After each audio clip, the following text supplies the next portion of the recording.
हिंदई सिंध में रहंदड़ समरनि दोस्तनि खे लैंग्वेज जियो GFX चैनल ते भलीकार। ऐं तव्हांजो पंहिंजो जीवत कुमार हाज़िर थियो आहियां अॼु सबक़ 2 सां गॾु ऐं मुंहिंजे हल थियल मश्क़नि सां गॾु। हीउ वीडियो थोरो तफ़सीलन हूंदो, पर आउं कोशिशि कंदसि त जेके अहम नुक़्ता आहिनि उहे नुक़्ता तव्हां ॾो पेश कयां ऐं उन्हनि नुक़्तनि खे ॾिसी करे जेको आहे तव्हांजो जेके मश्क़ आहे उहा आसानी सां जेको आहे उहो हल थी सघे। सो तव्हांजो ई मुंहिंजो साथ रहंदो गॾु, त इनशाला पाण हिन सबक़ 2 जी जेका एक्सरसाइज़ आहे उनखे सुठे नमूने हल करे सघंदासीं। तो सबक़ जो जेको पहिरियों सुवालु आहे उन तरफ़ हलंदासीं। त पहिरियों सुवालु जेको आहे उहो असांखे छा थो चवणु चाहे।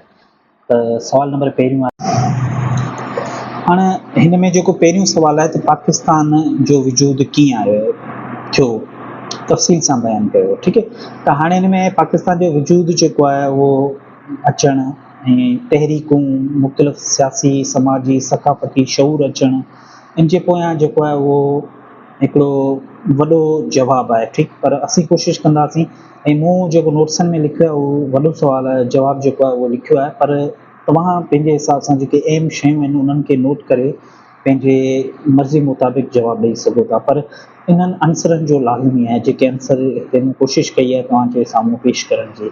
त पहिरियों कहिड़ो आहे, बरतानवी हिंदुस्तान जो पस मंज़र। त अॼु खां अॻु में जेको हिंदुस्तान जो जेको पस मंज़र आहे उहो कहिड़ो आहे, बरतानिया जेको आहे उहो कीअं हिते क़ाबिज़ अथई, अंग्रेज़ हिते कहिड़े वसीले हिते आया ऐं कॾहिं आया, उहो सॼो इहो तफ़सीलन लिखियो पियो आहे। इन जी ॿी पॉइंट इहा आहे त सक़ाफ़ती ऐं मज़हबी फ़र्क़ु, जेको ॿ क़ौमूं रहंदियूं हुयूं त उन्हनि में सक़ाफ़ती ऐं मज़हबी जेको फ़र्क़ु हो उहो कहिड़ो हो।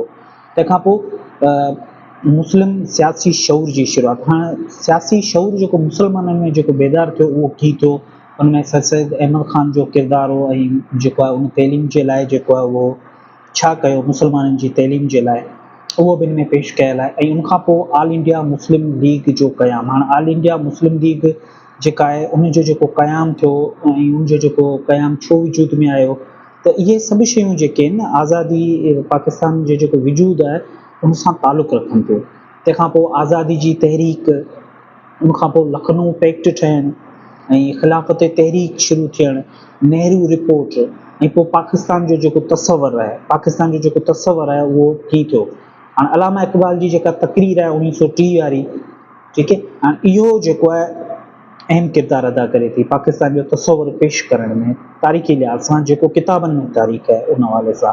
तंहिंखां पोइ काइदे अज़म ऐं मुस्लिम लीग जो किरदारु, उन्हनि ते बि तव्हां जेको आहे उहो पढ़ी सघो था, थोरो लिखी सघो था। बरतानवी हुकूमत ऐं हिंदुस्तान जे विरहाङे जो फ़ैसिलो, तंहिंखां पोइ पाकिस्तान जो जेको क़यामु आहे, तंहिंखां पोइ पाकिस्तान जो क़यामु आयो ऐं पाकिस्तान जे क़याम खां पोइ कहिड़ो नतीजो निकितो ऐं कीअं पाकिस्तान जेको आहे उहो हले पियो थो इहो मुल्क। सो उनजो जेको आहे थोरो घणो जेको निचोड़ आहे उहो मूं हिन वीडियो में जेके नोट्स आहिनि उन्हनि में पेश कयो आहे। ठीकु आहे, हाणे सवाल नंबर ॿियो आहे। सवाल नंबर ॿियो अचे थो त हिकु शागिर्द जी हैसियत सां मुल्की तरक़ी में अव्हां कहिड़ो किरदारु अदा सर अंजाम करे सघो था। हिकु शागिर्द जी हैसियत सां मुल्की तरक़ी में अव्हां कहिड़ो किरदारु सर अंजाम ॾींदा, मतिलबु त जेकॾहिं असीं शागिर्द आहियूं त असांखे छा करणु खपे जो असीं मुल्क जी तरक़ी ख़ुशहाली जे लाइ किरदारु अदा कयूं। सो इन में जेको आहे जवाबु आहे त हिकु शागिर्द जी हैसियत सां मुल्क जी तरक़ी में किरदारु अदा करण लाइ ज़िम्मेवार ऐं बाशऊर हुजणु ज़रूरी आहे। शागिर्दनि जी हैसियत में असांजी ज़िम्मेवारी आहे त असीं न सिर्फ़ु पंहिंजी ज़ाती तइलीम ते ध्यानु ॾियूं, पर पंहिंजी मुआशिरे ऐं मुल्क लाइ मुस्बत तब्दीली आणण में हिसो वठूं। उन्हनि में कुझु अहम नुक़्ता हीअ आहिनि जंहिं ते असांखे कमु करण जी ज़रूरत आहे या जंहिं ते असांखे ज़ोर ॾियण जी ज़रूरत आहे। हाणे मयार वारी तइलीम, मतिलबु त तइलीम त हुजे पर उहा कहिड़ी हुजे, मयारी तइलीम हुजे। ऐं मयारी तइलीम जे लाइ जेको आहे असांखे पाण खे बि जेको आहे उन्हनि जदीद दौर जी सलाहियतनि पठानदार जेको आहे उहो कोशिशि करणु घुरिजे। मौजूदा दौर जूं तक़ाज़ाऊं छा आहिनि उन मुताबिक़ जेको आहे असांखे हलणु घुरिजे ऐं तहक़ीक़ जेका आहे उन ते बि असांखे जेको आहे कमु करणु घुरिजे, तहक़ीक़ करणु घुरिजे, तारीख़ जी तहक़ीक़, सक़ाफ़त जी तहक़ीक़, नफ़्सियाती पहलू ऐं जेको आहे मौजूदा दौर में अॻिते कीअं वञिजे उन्हनि जे लाइ बि असांखे जेको आहे उहो सोचणु घुरिजे। ऐं उनखां पोइ टेक्नोलॉजी जो इस्तेमालु, यकीननि ही जेको दौरु आहे उहो AI जो दौरु आहे ऐं ईंदड़ दौर में जेको आहे काफ़ी तब्दीलियूं तव्हांखे नज़र ईंदियूं मुख़्तलिफ़ शोबनि में। ऐं हिकु नवाण जेका आहे उहा अची वई आहे, त असां शागिर्दनि खे बि घुरिजे त पंहिंजी मुल्की तरक़ी जे लाइ टेक्नोलॉजी जो इस्तेमालु करे नवां स्किल्स, नयूं महारतूं हासिलु करे जेको आहे उन सां असीं जेके हाल आहिनि उहो भरे सघूं था। तंहिंखां पोइ समाजी ज़िमेवारियूं हूंदियूं आहिनि हर शागिर्द जूं, त उहे समाजी जेके ज़िमेवारियूं आहिनि, जेके इख़लाक़ियात जे ज़िमरे में अचनि थियूं, रज़ाकाराना जे ज़िमरे में अचनि थियूं, उन्हनि ते बि उनखे जेको आहे उहो पूरो लहणु घुरिजे ऐं तइलीम खे वधि खां वधि जेको आहे उहो प्रोमोट करण जी सख़्तु ज़रूरत आहे। सो इहो हिन जो जेको आहे इंतई जेको अहम ऐं वाज़े पैगाम आहे इन सवाल जो, त तव्हां पंहिंजे ज़हन मुताबिक़ लिखी सघो था, पर मूं कोशिशि कई आहे त जेके मूंखे शयूं नज़र आयूं आहिनि उन्हनि खे पेश कयो आहे हिते। हाणे सवाल नंबर 3 आहे त पाकिस्तान जी तरक़ी में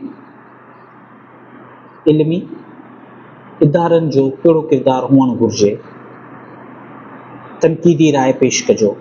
हाणे जो जवाबु आहे त पाकिस्तान जी तरक़ी में इल्मी इदारनि जो किरदारु ऐं जो तनक़ीदी जाइज़ो। हाणे तनक़ीद जी माना इहा न आहे त सिर्फ़ु कंहिंजा छोड़ा लाहिण या कंहिं ते जेको आहे बिला वजह उन जूं जेके ख़ामियूं आहिनि उन्हनि खे नोट करणु, पर तनक़ीद जी असल जेको तनक़ीद जो मक़सदु आहे उहो इहो आहे त तव्हांखे जेको आहे उहे शयूं नोट करणियूं आहिनि त कहिड़ियूं शयूं जेके आहिनि उन्हनि जी खोट आहे ऐं कहिड़ियूं शयूं बहितर तरीक़े सां थियनि पियूं ऐं कहिड़ा सुधारा आणणु घुरिजनि, उन्हनि जो हल बि ॻोल्हणु घुरिजे। त इहो आहे तनक़ीद। ठीकु आहे, कंहिं बि मौज़ू खे जॾहिं असीं ॾिसंदासीं या कंहिं बि शइ खे ॾिसंदासीं त सिर्फ़ु उन ते पंहिंजी टेका टिप्पणी पेश करणु इहा तनक़ीद न थींदी। उनजा जेके मुस्बत पहलू आहिनि उन्हनि खे बि उजागर करणु ऐं किथे कहिड़ो ख़ाल पैदा पियो थिए उनखे बि ज़ाहिर करणु ऐं उन ख़ाल जो जेको हल आहे उनखे बि बयानु करणु, इहा हूंदी आहे असली तनक़ीद। ठीकु आहे, सो पाकिस्तान जा इल्मी इदारा प्राइमरी खां आला तइलीम ताईं पंहिंजी बुनियादी ज़िमेवारियुनि खे पूरे करण लाइ खोट जो शिकार आहिनि। हाणे हिते जेको आहे खोट आहे, पर खोट कहिड़ी आहे उनखे बि ॾिसंदासीं। तइलीम खे तरक़ी जो बहितरीनु ज़रियो सम्झो वञे थो, पर असांजा इल्मी इदारा मुख़्तलिफ़ मसइलनि खे मुंहुं ॾेई रहिया आहिनि, जिन में तइलीमी मयार जी घटिताई, तहक़ीक़ जी खोट ऐं जदीद टेक्नोलॉजी जो महदूद इस्तेमालु करणु आहे। ऐं इहे हक़ीक़तूं ॻाल्हियूं आहिनि ऐं काफ़ी कोर्स जेको आहे उन में बि काफ़ी जेके आहिनि उहे मुंझारा आहिनि तारीख़ी हवाले सां ऐं ॿियनि शयुनि जे हवाले सां। तइलीमी मयार जो मसइलो, हाणे तइलीमी मयार जो मसइलो कहिड़ो आहे, पाकिस्तान में केतिरा ई इल्मी इदारा मयार खां महरूम आहिनि, तदरीस जो निज़ाम पुराणो आहे, जदीद तरीक़नि सां मुताबिक़त नथो रखे ऐं प्राइवेट ऐं सरकारी इदारनि जे विच में वॾो फ़र्क़ु पिणु तइलीमी अदम मसावत खे वधाए थो। इहो तव्हां सभिनी जी ऑब्ज़र्वेशन में जेको आहे उहा शइ गुज़री हूंदी। हाणे तहक़ीक़ जी खोट जेका आहे उहा कीअं आहे त इल्मी इदारनि में तहक़ीक़ ऐं जिदत लाइ सहूलियतुनि जी घटिताई हिकु अहम मसइलो आहे ऐं तहक़ीक़ लाइ घुर्बल वसीला मुहैया न करण सां गॾोगॾु तहक़ीक़ जे मयार खे आलमी सतह ते न पहुचाइण सबबु क़ौमी तरक़ी लाइ हिकु वॾी रुकावट बणिजण जो सबबु आहे। जदीद टेक्नोलॉजी जे इस्तेमाल जी खोट, हाणे घणा तइलीमी इदारा जदीद टेक्नोलॉजी खां महरूम आहिनि। डिजिटल औज़ारनि जो महदूद इस्तेमालु शागिर्दनि जी तइलीमी सलाहियतुनि खे महदूद करे थो ऐं आलमी मुक़ाबले जी सलाहियत पैदा करण में नाकाम थिए थो। आलमी इदारनि जो मिसाली किरदारु, इल्मी इदारनि जो मिसाली किरदारु, हाणे जा मुस्बत पहलू जेके आहिनि उहो बि असीं ॾिसंदासीं। इल्मी इदारनि खे सिर्फ़ु तइलीम फ़राहम करण खां अॻिते वधी क़ौमी तरक़ी लाइ हिकु मर्कज़ी किरदारु अदा करणु घुरिजे। हेठि उन्हनि जी मिसाली किरदारनि ते रोशनी विझिजे थी। मिसाल तौरु मयारी तइलीम जी फ़राहमी, त तइलीमी इदारनि खे आलमी मयार मुताबिक़ तइलीम फ़राहम करणु घुरिजे ऐं नवां निसाब तदरीस जा जदीद तरीक़ा इख़्तियार करण सां गॾु शागिर्दनि जी इल्मी क़ाबिलियत में बहितरी आणे सघिजे थी। ठीकु आहे, तहक़ीक़ ऐं जिदत जो फ़रोग़, इल्मी इदारनि खे तहक़ीक़ लाइ वसीला फ़राहम करणु घुरिजनि। तहक़ीक़ ऐं जिदत खे ख़ासि तौर ते क़ौमी मसइलनि जहिड़ो तवानाई, सिहत, ज़राइत ऐं टेक्नोलॉजी में इस्तेमालु करणु घुरिजे। समाजी ज़िमेवारियुनि जो शऊर, हर शागिर्द में जेको आहे समाजी ज़िमेवारी जो शऊर बि हुजणु लाज़मी आहे। उन जे लाइ शागिर्दनि में हुबल वतनी समाजी ज़िमेवारियूं पैदा करण लाइ तइलीमी इदारनि खे ख़ासि कोर्सिस ऐं प्रोग्राम तयारु करणु घुरिजनि। इख़लाक़ी क़दरनि ऐं क़ौमी इतिहाद ते ज़ोर ॾियण लाइ समाज में मुस्बत तब्दीलियूं आणे सघिजनि थियूं। टेक्नोलॉजी जो इस्तेमालु, तइलीमी मयार खे डिजिटल टेक्नोलॉजी ऐं ई लर्निंग प्लेटफॉर्म्स ते ध्यानु ॾियणु घुरिजे। शागिर्दनि खे जदीद टेक्नोलॉजी सां रोशन शनास कराइणु आलमी मार्केट में मुक़ाबिलो करण जी सलाहियत पैदा करे थो। त मौजूदा जेको दौरु आहिनि उन हवाले सां जेको टेक्नोलॉजी आहे उनजो इंतिहाई अहम किरदारु आहे। हाणे ॿोली जे हवाले सां सकाफ़त ऐं काफ़ी शयुनि जे हवाले सां ॿोली खे तरक़ी वठण लाइ जेको आहे उहो टेक्नोलॉजी हींअर अहम थी वई आहे, ठीकु आहे। ऐं टेक्नोलॉजी खां सवाइ जेको आहे इंसानु अणपूरो आहे। ईअं सम्झो त हिन दौर में जेकॾहिं तव्हांखे सर्वाइव करिणो आहे, पंहिंजी ज़िंदगी सुठे नमूने गुज़ारणी आहे, त तव्हांखे घुरिजे त टेक्नोलॉजी खे जेको आहे उहो गॾु खणी हलो ऐं उन में जेके नवां जेके नवाण अचे पई, नवां रुख, नयूं तब्दीलियूं जेके अचनि पियूं, उन्हनि खे बि तव्हांखे ध्यान में रखो ऐं उन्हनि खे जेको आहे जुमिलनि में इस्तेमालु कयो।